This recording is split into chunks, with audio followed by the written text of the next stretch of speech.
नमस्कार दोस्तों, मैं आज आप लोगों को मैट्रिक परीक्षा 2023 में राजनीतिक विज्ञान या सिविक्स के अंतर्गत आने वाले ऑब्जेक्टिव प्रश्न एमसीक्यू वस्तुनिष्ठ प्रश्न की तैयारी कराऊंगा।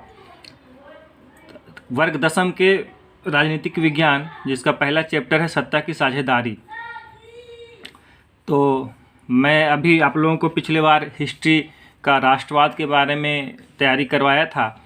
मैट्रिक परीक्षा 2023 में झारखंड एकेडमिक काउंसिल रांची के सिलेबस के अनुसार 40 नंबर का वस्तुनिष्ठ प्रश्न पूछेगा।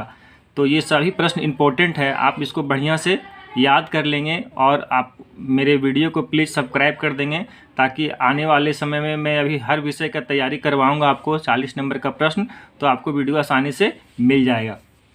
तो देखिए ये क्या है, सत्ता की साझेदारी।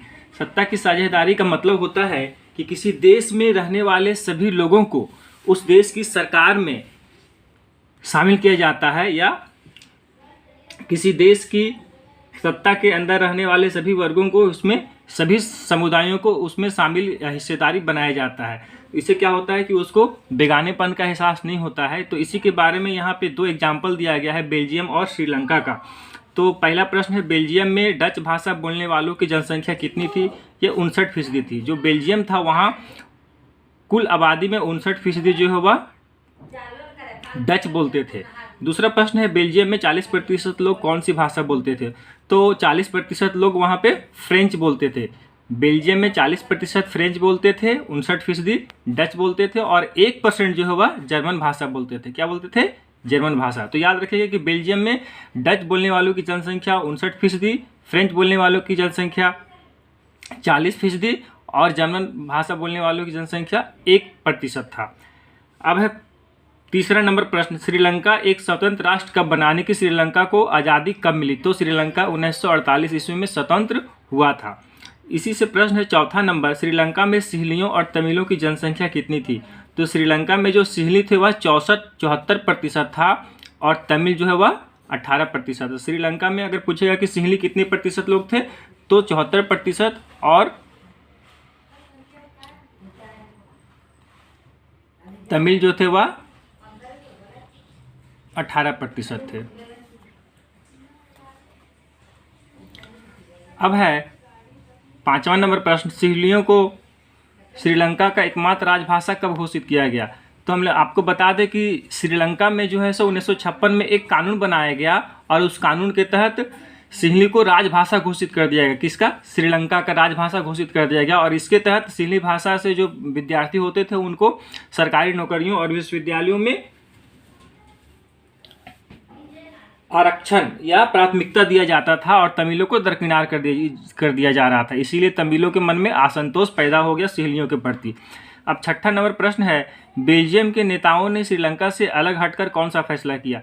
श्रीलंका ने क्या किया, वहाँ सिंहली और तमिलों में श्रीलंका में जो सिंहली थे वह बहुसंख्यक थे, वे तमिल जो 18% थे उन अल्पसंख्यकों पे अपना बहुसंख्यकवाद को थोपा, जिससे तमिल जो है सो उसमें दोनों समुदायों में असंतोष की भावना बढ़ गया। लेकिन बेल्जियम ने ठीक इससे उल्टा किया। बेल्जियम ने नेताओं ने श्रीलंका से अलग हटकर कौन सा फैसला किया?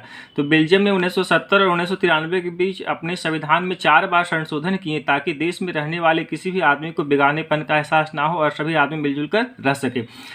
बेल्जियम ने समझदारी किया, श्रीलंका से जस्ट अलग हटकर उन्होंने क्या किया, बेल्जियम की जनसंख्या देखिए कितना है, 59% डच था और 40% फ्रेंच था। चाहता तो बेल्जियम जो है सो फ्रेंच पे अपना जो भी हो वह बहुसंख्यकवाद थोप सकता था, अपना फैसला अपने समुदाय के लिए, लेकिन ऐसा बेल्जियम ने नहीं किया। बेल्जियम ने श्रीलंका से अलग हटकर चालाकी किया और उन्होंने जो 40% फ्रेंच थे उसको भी सत्ता में बराबरी का हिस्सेदार बनाया। सातवां नंबर प्रश्न है कि सत्ता का क्षैतिज वितरण किसे कहते हैं? तो शासन के विभिन्न अंग जैसे विधायिका, कार्यपालिका और न्यायपालिका के बीच सत्ता के बंटवारे को क्षैतिज वितरण कहा जाता है। एक नंबर का प्रश्न पूछ सकता है कि शासन के विभिन्न अंग जैसे विधायिका, कार्यपालिका और न्यायपालिका के बीच सत्ता के बंटवारे को क्या कहा जाता है? तो इसको क्षैतिज वितरण कहा जाता है।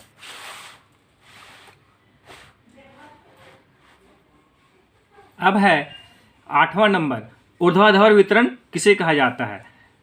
तो इसका उत्तर होगा उच्चतर और निम्नतर स्तर की सरकारों के बीच सत्ता के बंटवारों को ऊर्ध्वाधर वितरण कहा जाता है। या ऐसा प्रश्न पूछ सकता है कि उच्चतर और निम्नतर स्तर की सरकारों के बीच सत्ता के बंटवारे को कौन सा वितरण कहा जाता है? तो इसको ऊर्ध्वाधर वितरण कहा जाता है। ठीक है दोस्तों, धन्यवाद। ये काफ़ी इंपॉर्टेंट क्वेश्चन है, आप लोग जो इसको याद कर लीजिएगा और हमारे चैनल को सब्सक्राइब कर दीजिएगा। धन्यवाद।